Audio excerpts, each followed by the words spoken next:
Well, hello. What I'm going to talk to you today about is some basic principles of art.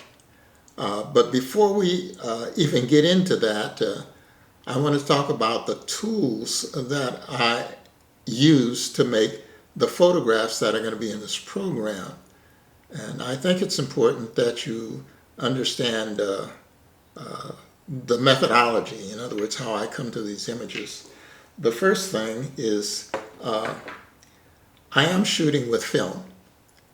None of the images are digital, and I'm using a camera like this. It's a view camera. Okay, and I've been using this camera for all of these photographs that are in the series. The reason I use a 4x5 view camera is one, when you're using large film, it forces you to slow down and work. And when you're working with a view camera, you have to work slowly because you're shooting one sheet of film at a time. It's not bang, bang, bang, bang, bang. So it forces you to slow down when you work. The second reason I use it is because I have just been using it forever. This project is one I have been working on for more than 40 years now. And when I started working on this project, there was no digital photography. And so this is what I was using because the large film gave me the best image quality, and it would allow me to do things that were more difficult to do with the smaller camera. So anyway, oh, and I wanted to drag out an old version of that same camera because the design is one that has been in use for over 100 years. It's just that this newer one, it works a little bit better, and the optics or the lenses are much better than on the old cameras, but the style is the same. But anyway, this is the tool that I use, and I call it a tool because that's all the camera is a tool. So I'm not going to be discussing, the qualities and the different types of cameras and all of that, because to me a camera is no more than a tool, and you want to generally use the best tools that you can because it makes your work easier and it doesn't affect the quality of your work if you have good quality tools. Okay, so much for the camera and the tools.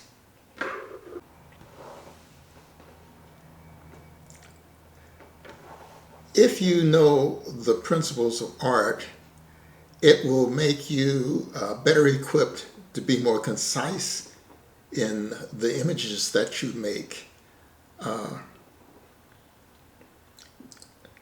These four principles are universal to all art media. If you're painting or drawing or you're doing sculpture or whatever the media is you happen to be using, these four principles will apply. You will see them utilized in all art that's contemporary or modern art.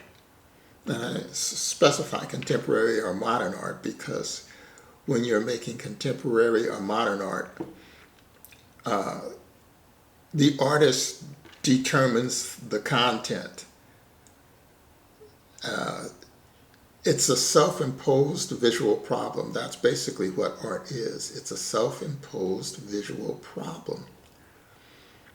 If it's commercial art, someone else tells you what to do, so it's not self-imposed.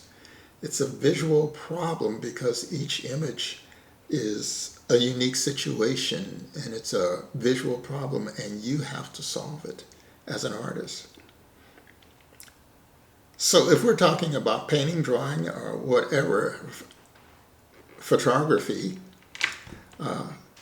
the thought process of arriving at the image is the same. If I do a painting, because I studied art, not just photography, but I studied art, painting, and drawing. And that's what I taught because I was an art teacher. But my main focus was always photography because I've been doing it for so long, and I think that I'm pretty good at it. So this is like my passion, my love is photography. But I view it in the context of other art media. When we view it outside of that context as photographers, and if you call yourself producing art, I think you're doing yourself a disservice. Now, that being said, all photography is not art, and it shouldn't be. You know, if you're taking pictures of your friends and your family at a party or a gathering, you're probably not making art. You're having fun and you're taking pictures that will record an event that's important in your life or the life of your family or friends. But it's probably not art. And that doesn't mean you shouldn't do it and you shouldn't try and do it well. But we shouldn't hang that, that title of art on things that we don't really take the time to consider some basic principles. And those principles we're going to talk about right now.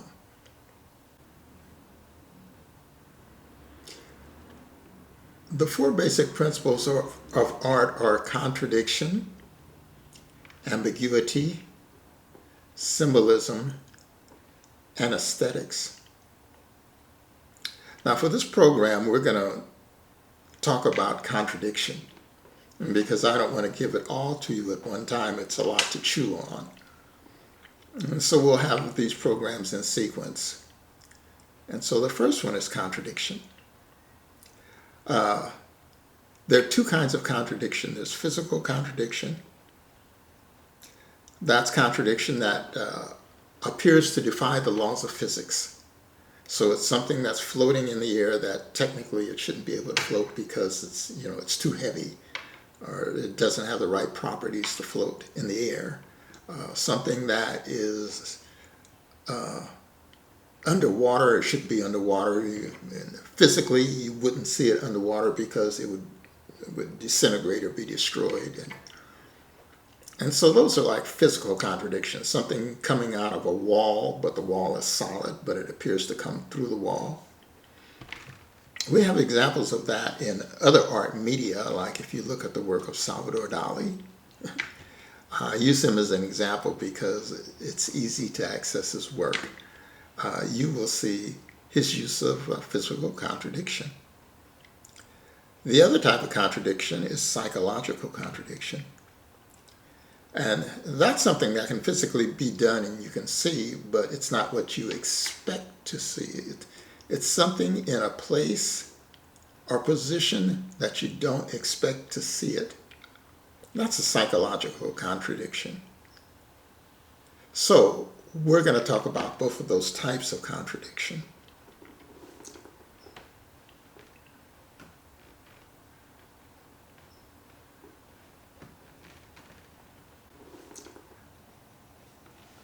I'm going to give you some examples of contradiction. The first one is this photograph that I call First Flight.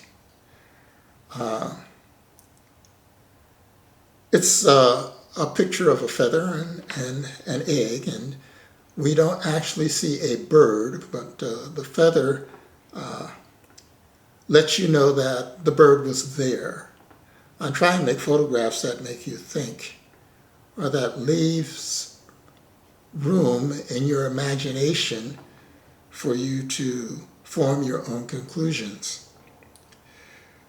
This one was very simply made by sandwiching the feather between two sheets of glass and setting it vertically. A piece of frosted acetate was placed behind the assembled feather and glass, and an image of the sky was projected on the frosted acetate. The eggshell was located in the foreground on some rocks, and it was lit separately. So there we have that image. The next picture I want to show you is of a black egg and a white feather.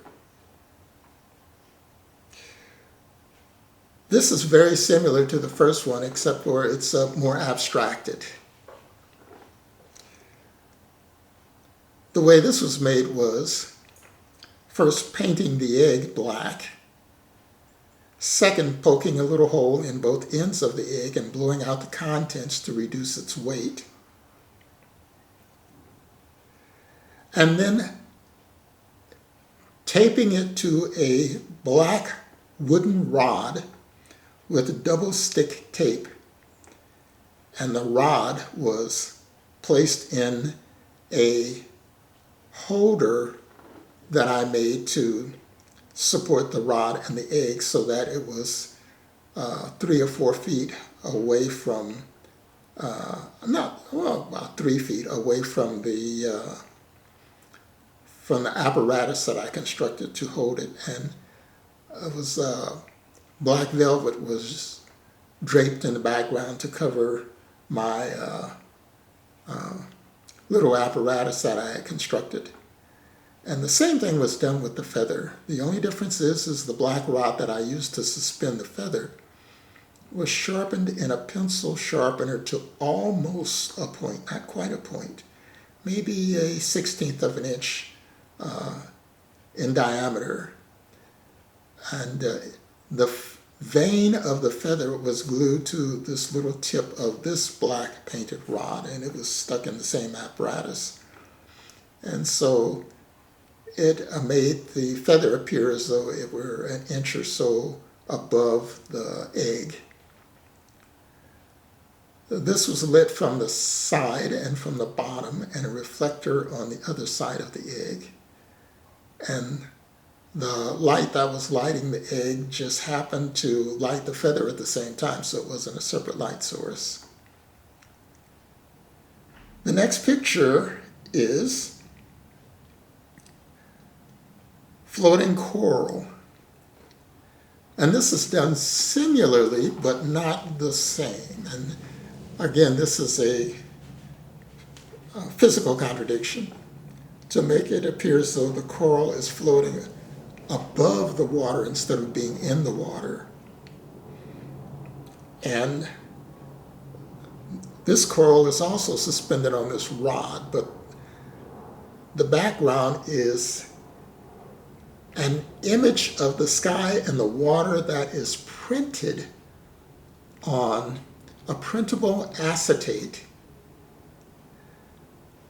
This was put in the background, and a hole was poked in it so that the rod could come through the hole.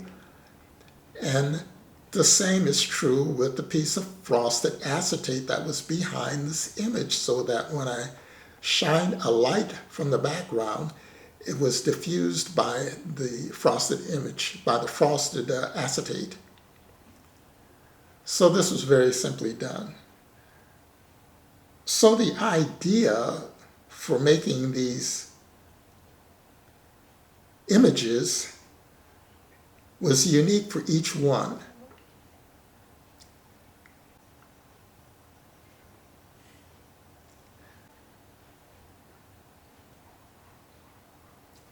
The psychological contradiction does not defy the laws of physics. It's just putting something in a place where you don't expect to see it, of course.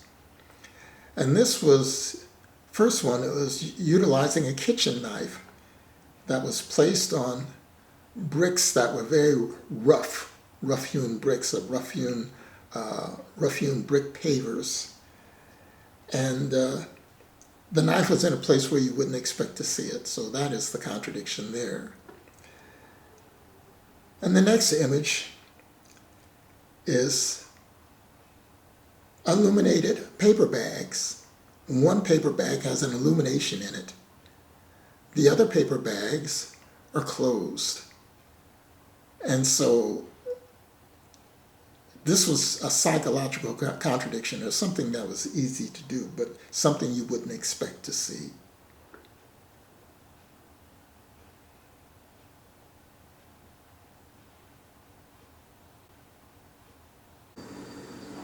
The next one I have is, so we're going to leave this here. And if you like this, give it a thumbs up. You can follow me. I will be on Instagram And I do have a website if you want to check out my website. So I hope to see you in the future.